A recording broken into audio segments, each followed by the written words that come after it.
Hi guys, and welcome to today's video. So I hope everyone's doing well. Today we're going to be talking about something that's talked about an awful lot in property, and it's passive income, and about how property's so easy when you start and you can just set up, and within a year or two you've got thousands and thousands of pounds of passive income coming in every month for doing absolutely nothing. And we just feel it's bandied around a little bit too much. So we wanted to do the video today to give our views on passive income, our experiences. So for those that have seen the channel before, you'll know that some of our videos are more educational and we're aiming to motivate people, but we also want to give people the reality as well and make sure that certainly new investors going into property, they know what to expect, because a lot of people have been sold the dream and that you can set this passive income up and then it just takes absolutely nothing to do each month. You can sort of set and forget, which is also talked about a lot.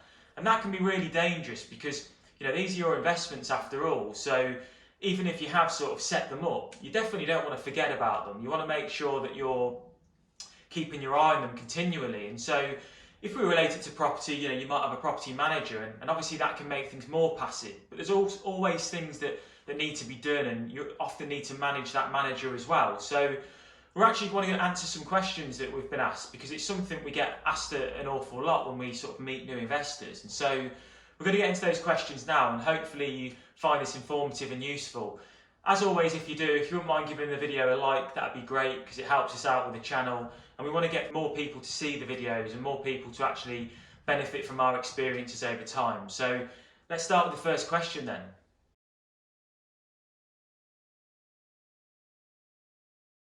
So this first one then is a great question, and I'm really wanted to share it on the channel because it's one we've been asked a number of times before. And so I'll give you my experience about when I started as well. So they're asking, I'm new to property and I'm working harder than ever, so am I doing something wrong?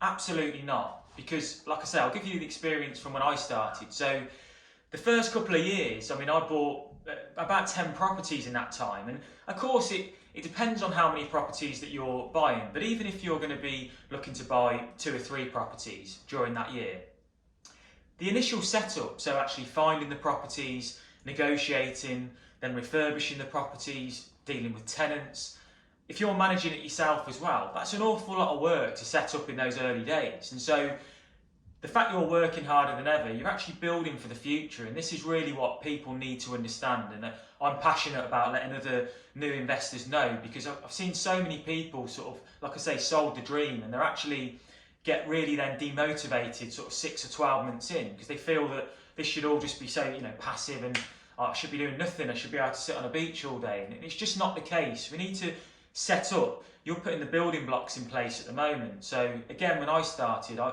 understood that for the first 2 or 3 years I'll be building that portfolio up to hopefully then each year make it more and more passive. So of course, if you're going to manage your properties long term on your own all the time, then that's going to then, depending on how many you've got, if you've got a couple of properties, they're not so bad. But I know investors that got 50 properties and they're actually managing them themselves, and that's their full-time job. So the fact you're working harder than ever, just don't let that put you off, because like I say, you're building this now for the first 2 or 3 years, and then after that is when you'll start to reap the rewards. And another point as well is that in the early days you're probably trying to save costs as well. So you might not have the profit in the properties at the moment, or you might not want to spend, say, the management fees to put them through an agent. So no, it's fine what you're doing, keep going, keep investing, and I'm sure you'll get to where you want to be sooner rather than later.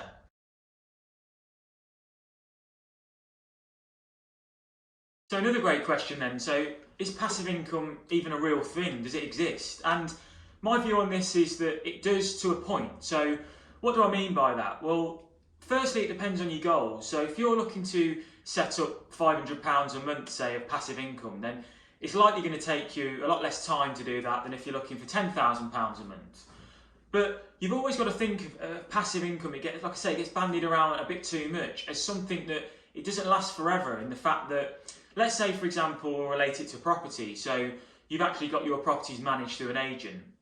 Well, in the times where things are going really, really great, then of course, you might not hear as much of them. You might just have a call where you check in with them once a week. But there might be a point then where somebody moves out, it needs a refurbishment. So there's always going to be something that needs doing. There's always going to be safety checks. There's always going to be things that need to be taken care of. Now, don't get me wrong, that's a lot less work in some cases than having a full-time job.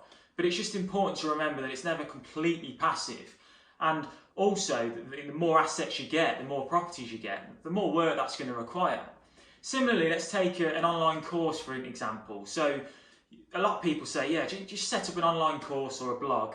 You write the blog, you write the course, and that's it, work's done, and you profit for years to come. Well, let's take the positive in the fact that you've done your course or your blog and it's actually flying out for months and you're making loads of sales, almost passively because you've got it set up through, autoresponders and you're using other people, like other staff. At some point though, that will slow down and you'll have to redo parts of the course, update it. The internet's always changing, so things will have to be looked at as far as marketing goes. So again, it's never going to be 100% passive. So it is a thing, it does exist, and a property portfolio can give you a passive income to a point, but you've always got to remember it's not completely passive, and the income that you're getting is, is going to require some work and a lot more work in some cases.